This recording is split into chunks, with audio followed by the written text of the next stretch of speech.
우선 중소기업의 인적 자원 관리의 문제점과 어려움에 대해 파악할 필요가 있다. 크게 두 가지로 나누면 시간의 부족과 인식의 부족이다. 업무 요구 대비 교육 훈련에 시간이 부족하여 결국 교육 훈련에 대한 경영자 또는 직원들의 인식 부족 문제가 생겨나는 것이다. 교육 훈련에 대해 투입되는 시간 비용 등이 생산과 바로 직결되는 것은 아니기 때문에 경영진이 이에 대해서 적극적으로 투자하는 것은 쉽지 않을 것이다. 최근 정부에서는 이러한 인식 부족의 문제를 조금이나마 해결하고 기업 경영에 있어 조직을 확보하고 훈련 평가 보상 유지하는 일련의 경영 과정이 중요하다는 인식을 심어주기 위해 인적자원 관리 개발에 많은 투자를 한 것은 사실이지만 본질적으로 인적자원 관리가 기업의 생산성을 향상한다는 인식 자체가 부족하여 현장에서 훈련과 교육이 원활하게 이루어지지 않는다고 한다. 또한 직원들에 대한 교육 환경이 제대로 갖추어지지 않아 맞춤형 교육 훈련도 부족한 실정이다. 경영진과 직원들의 인식 부족 문제를 해결할 방안은 무엇일까? 대부분의 경영진과 직원들은 교육 훈련을 하기 위해서는 큰 비용이 필요하고 이를 위한 정부의 지원이 뒷받침되어야 한다고 생각한다.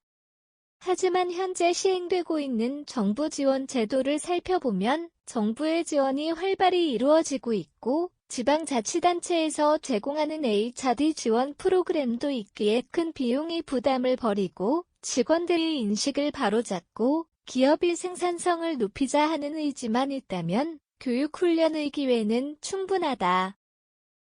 위의 내용을 통해 우리나라 중소기업의 교육훈련 문제점을 정리해보자면 첫 번째 문제는 업무 요구 대비 교육훈련 시간 부족이고 두 번째는 교육훈련에 대한 경영자와 직원들의 인식 문제이고 세 번째는 교육 환경의 부재로 맞춤형 교육훈련이 어렵다는 점이다.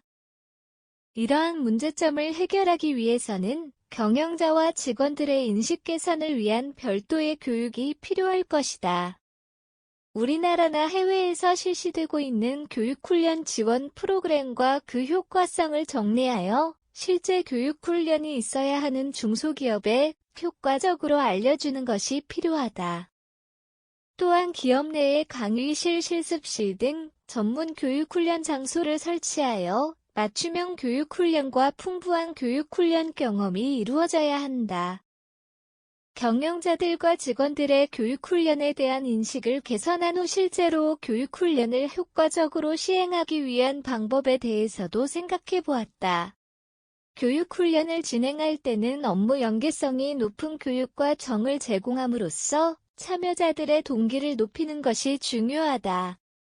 교육 이후에는 직원들의 만족도를 조사하고 피드백을 받는 차별화된 활동을 추가한다면 부족한 부분을 개선할 수 있어 더 효과적인 교육훈련이 이루어질 것이다.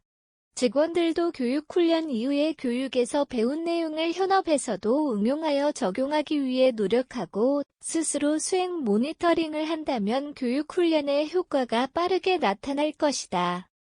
교육훈련은 직원 만족도는 물론 기업의 생산성도 높일 수 있기에 기업 경영에 있어 매우 중요한 훈련이다.